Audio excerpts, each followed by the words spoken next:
found an article at askmen.com. Yes, Ask Men. Never heard of it before.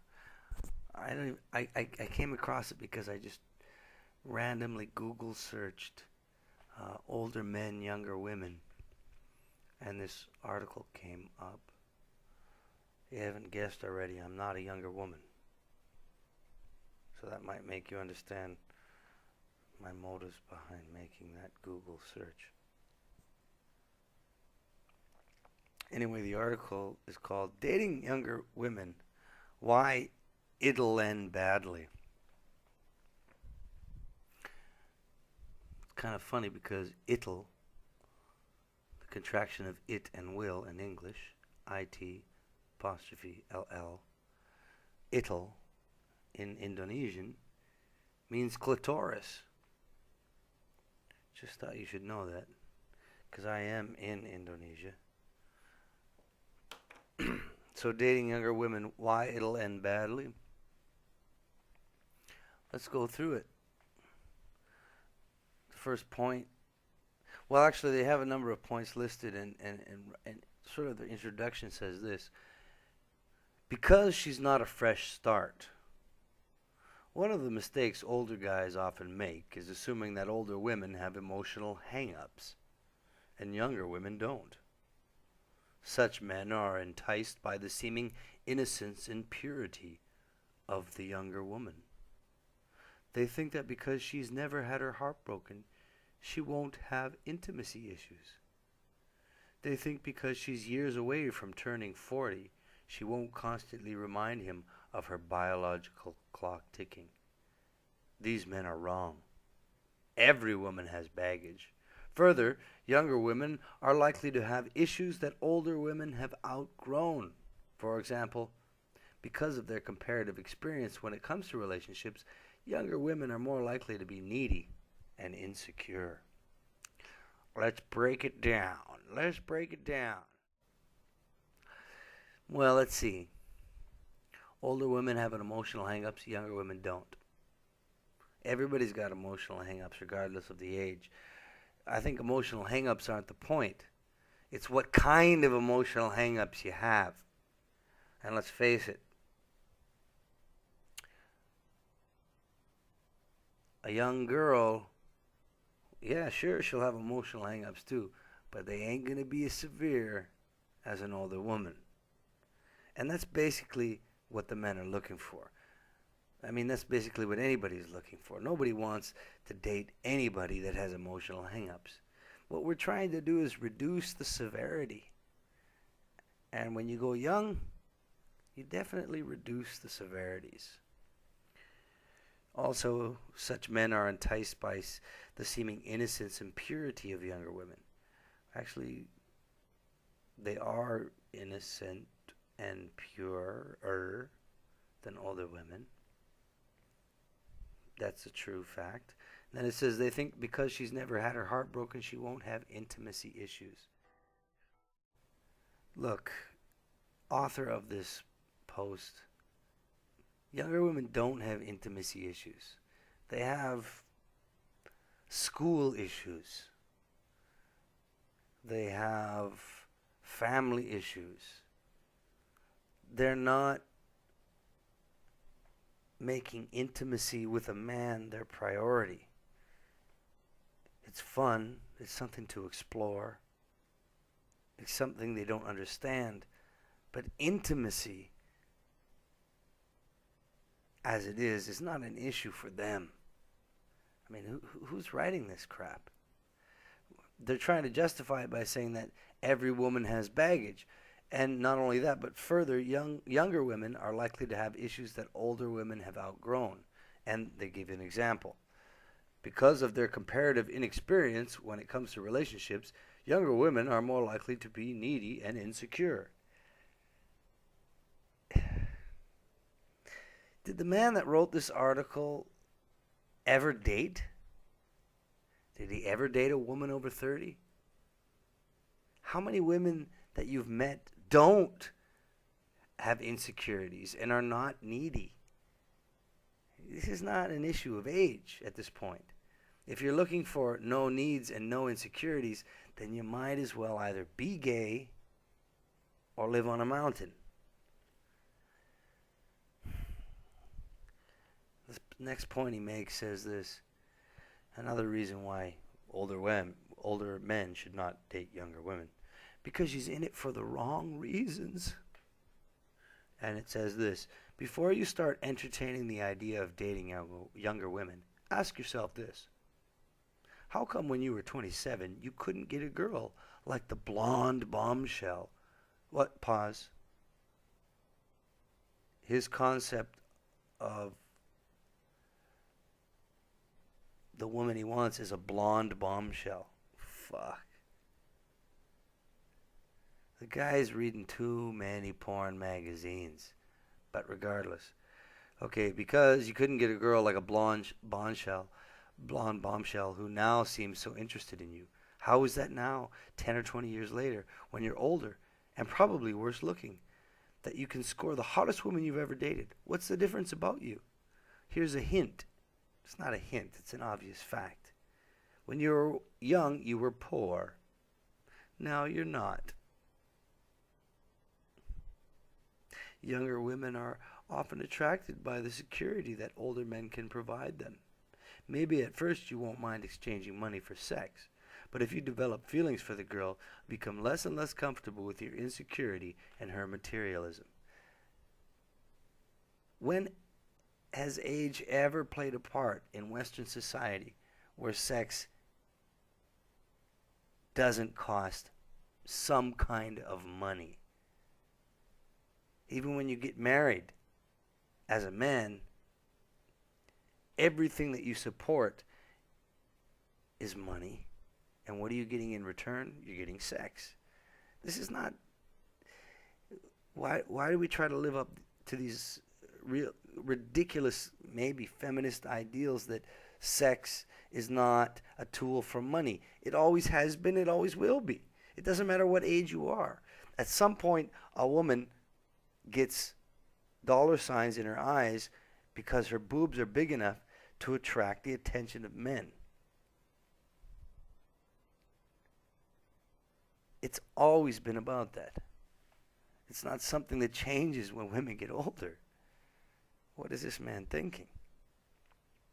And I'll tell you, when he said when you were young you were poor, he was absolutely right. And now I'm not young and I'm not poor.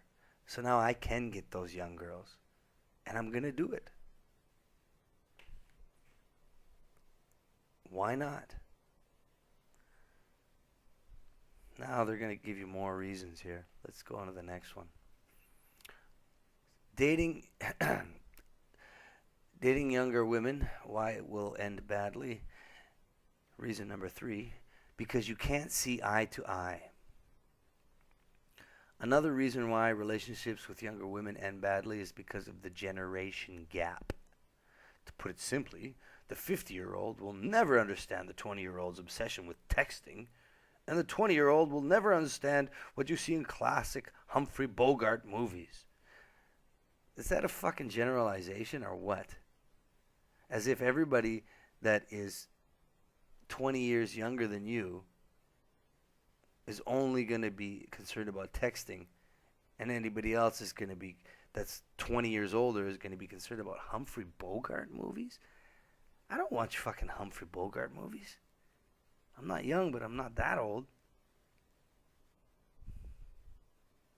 I think Star Wars tends to... Actually, I think modern pop culture really does drive a stake into the heart of generation gaps.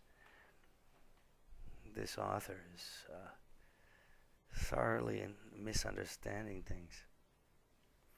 A wide generation gap means that the two of you will necessarily have different habits and different tastes. Is he trying to say that in order to have a decent relationship with a woman, you have to have the same habits and the same tastes? In other words, if I'm a tennis player, I should date a tennis player? Otherwise, it's doomed to fail? No, that's not what he's saying, because it has to do with age. You know, in my own experience, I could be a tennis playing 40-year-old man and date a couch potato 17-year-old girl. Completely different habits, completely different tastes. But I'm sure we could find some way to get along.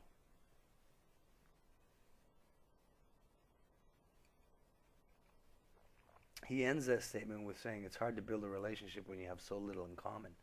I agree and disagree with that statement. But the reason I disagree with it is because I have some sort of false hope in me that if I actively seek out a woman that loves the same things I do, that it's all going to be roses. If that's so true, why is nobody doing that? Why is it so often that opposites tend to attract? I don't know. I don't think this dude is even in a relationship. Anyway, the next one, because your relationship is based on a transient state of mind. It's an interesting title, an interesting header to the next point. Because your relationship is based on a transient state of mind. If I just read that header, I probably wouldn't know what the fuck this guy's talking about. But what he does say is, one of the most attractive things about younger women is that they live life largely free of responsibility. Single women in their 20s, for example, often don't have kids or mortgages. They can still afford to get sloshed on a Wednesday night, and they can have sex with whomever they want, whenever they want. Okay, well, that first paragraph there is telling me what single women do, but it has nothing to do with dating a single woman. The next one says, older men often date younger women in an attempt to recapture this lost state of youthful adventure, but it rarely, if ever, works. Well, it might be the fun to relive your youth for a few weeks. You will eventually tire of the club hopping, all-night binge drinking, and the other things men over 30 shouldn't be doing. And, of course, he wrote a list of things that men over 30 shouldn't be doing. Oh, God. I'd love to tear that apart. And when your lust for adventure fades, so will your relationship.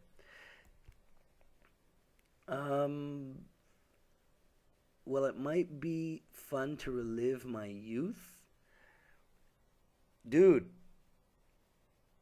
why would I go after a younger woman to follow her lifestyle? I'm a man, and you're a man. Regardless of the woman's age, I'm not going to cater to her lifestyle. I'm going to allow her the opportunity to accept mine. And if she doesn't, then I will move on to the next one. If you want to go through your life catering to a woman's lifestyle, what's the difference between running around after a 20-year-old woman if you're 35, going from club to club, and kowtowing to your 45-year-old girlfriend who enjoys spending times in the coffee shop with her knitting club friends? You're still catering to what they want and not what you want. And isn't the point that a younger woman is more willing to listen to what you have to say? That's ridiculous. Because your relationship is the honeymoon. Your relationship is the honeymoon. He probably should have capitalized that, but he didn't. One of the other reasons why relationships with younger women end badly is because the entire relationship resembles a honeymoon. Initially, you might think that sounds great. A whole relationship based on sex and romance? But honeymoons always end. Not only is this intensity of emotion and physical attraction ultimately unstable, it's also a pretty shallow basis for a relationship. How is that even related to age? How many fucking 35 to 40-year-old women do you have to date before you realize that it is not a matter of age? When the 38-year-old woman you picked up at the coffee shop isn't quite as sexy as she was in month 4 as she was in month 1. I don't understand it. I think this guy got jilted. I think he's not picking up any chicks, and I don't think he even knows how to approach a younger woman. He probably has no clue. And the next one, because she's your last, but her first. You have lots of relationship experience under your belt. Pull that pants up. You know what you're looking for in a partner. You know how to weather the storms. You know when to stand your ground and when to compromise. Here he's setting up the mature man as knowing everything about a relationship. And then he says, she, however, does not. You are essentially her guinea pig as she experiments in the field of sex and relationships. Sometimes those experiments will be fun, other times it will blow up in your face. Again, listen to this. You are essentially her guinea pig. This dude thinks that the man who has the experience is the guinea pig of the woman. No, it doesn't work that way. You're not her guinea pig. You see, she has no experience. How can she experiment on you who has so much?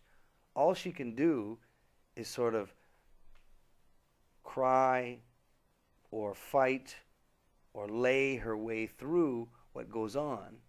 And it's up to you with the experience to manage it in whatever way you see fit. You're not the guinea pig.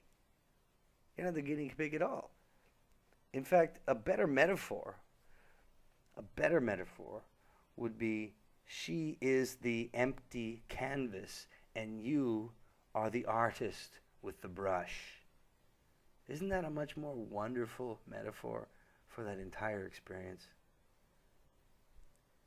You have the ability at that point, with all that experience, to paint and shape your way through her